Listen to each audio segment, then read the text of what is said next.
Evet, yine birlikteyiz. Nerede kaldık? Şimdi Rifter'ı biraz kaldıracağım. Kriko takımım falan burada olmadığı için arabanın kendi krikosuyla kaldırıp karter muhafazayı sökeceğim.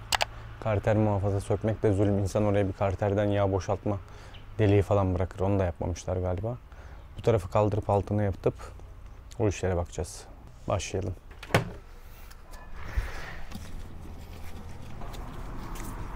Evet.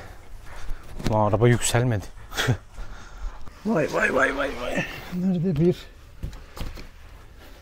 2 3 4 5.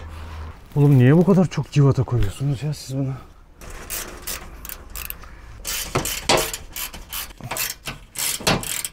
Karteri indirdim. Karter saçma sapan uzun yani. Şuradan ta motor 5'in sonuna kadar gidiyor. Size çıkartıp göstermek isterdim ama hiç gerek yok, zaten sonra takacağız. Görmeyi verin. Evet. Karterimiz şurada. Yani karter muhafaza pardon. Asıl ya karterimiz burada. Tapamız burada. Çok boktan bir tasarım var. Süzülecek. Şimdi bir kovamızı alalım. Şimdi nereden civataları söktük? Onu da hafifçe anlatayım mı? Hemen şuraya denk geliyor. Şuna. Bir tane de o tarafa denk gelen 2 tane onluk civatamız var. Diğerleri şu plastiklere falan bağlanıyor. Yani hani plastikleri tutsun diye.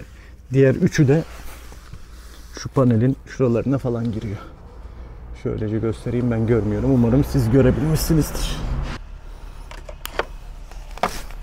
Evet, burada hemen civata sökme aletimizin desteğine başvuruyoruz. Allah Allah. Yuh.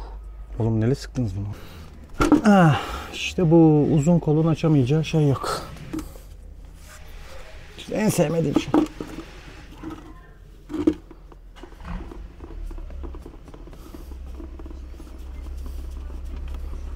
İşte geliyor.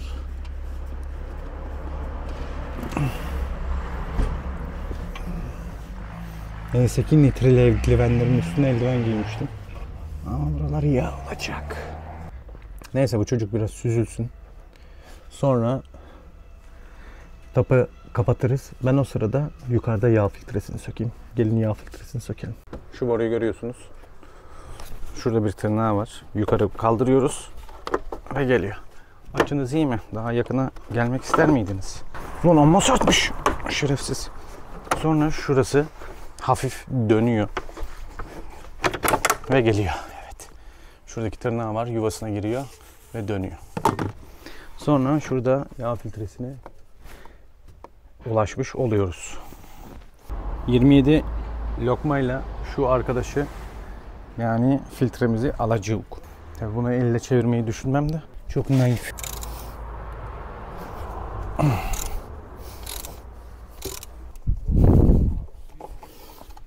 Bu nasıl bir boru ya? Evet, yine elimiz battı. Yağ filtremiz.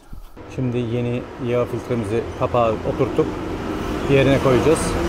Aşağı yukarı bu motor zaten 4 litre motor yağı alıyor. Şu haznede 200 mililitreye yakın gibi bir şey alıyor. Ama tamam, genel toplamda 4 litre motor yağı yetiyor bu arkadaşa.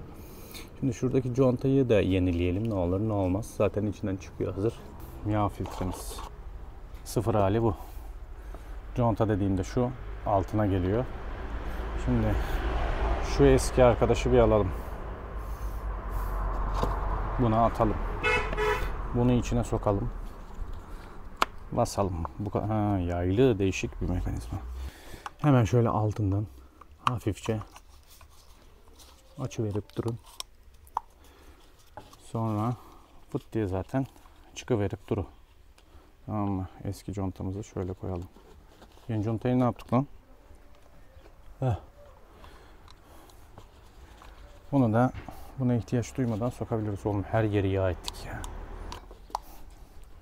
Şuradaki 2 tane su borusundan dolayı rahat sokamıyoruz. Filtremizi yerine oturttuk.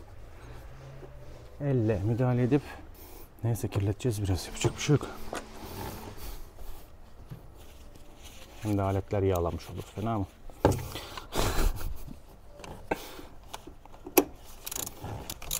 Plastik. Çok sıkmıyoruz bak. Söylüyorum. Sonra yağ kaçağından motoru kucağınıza almayın.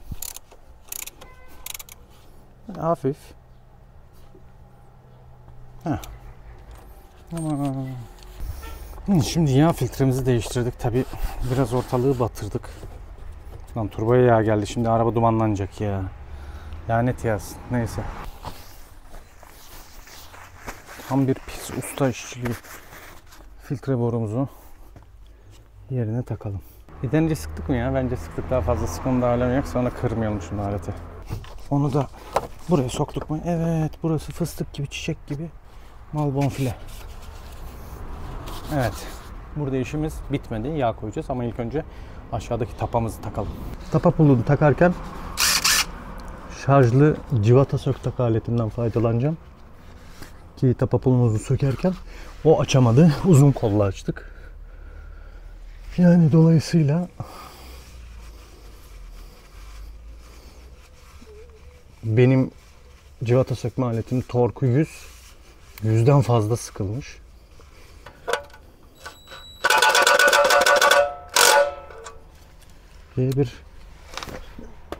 Biz yine de uzun kolla test edelim. Baksana daha çevirebiliyorum ama korkuyorum da işte. Bence yeter. Etrafını bir güzelce silip yağ doldurup sızdırmazlığına bakalım. Sonra karteri kapatırız. Ama bir yağ koyalım önce. Yağ koyma bölümündeyiz. Yağ kapakçığımızı alıyoruz. Bu videonun sponsoru olan şaka kimse sponsor olmadı. Yukarıdan dökmek en mantıklısı. Yok yakınlaştırayım dökeyim dediğinle götü başı bir yere çarpıyor. Evet. Yağ filtresi ve yağın değişimini yaptık. Yağın nasıl boşaltıldığını göstermeye çalıştım. Yağ filtresinin nasıl değiştiğini göstermeye çalıştım. 1.5 Blue HDI'de yağ filtresi nasıl değiştirilir? Tekrarlıyorum. Yağ filtresi değiştirirken 27 lokma ile söktüğünüz o plastik kapağı çok sıkmayın. Zaten gevşek. Çok harca sıkılı değil o. O el ayarınız varsa nasıl diyeyim, o güç ayarını bilebiliyorsanız ona güvenerek sıkın. Yani bir nevi bir çeyrek sabitlendikten sonra bir çeyrek gibi buji sıkar gibi sıkıp bırakın, yoksa plastiği kırıp yolda yağsız kalmayın. Yağ filtresi, yağ değişimi videosunun sonuna geldik. Bir sonraki videomda hemen şu arka tekerleğin önünde olan mazot filtresini değiştiriyor olacağım. Hadi gelin oraya gidelim.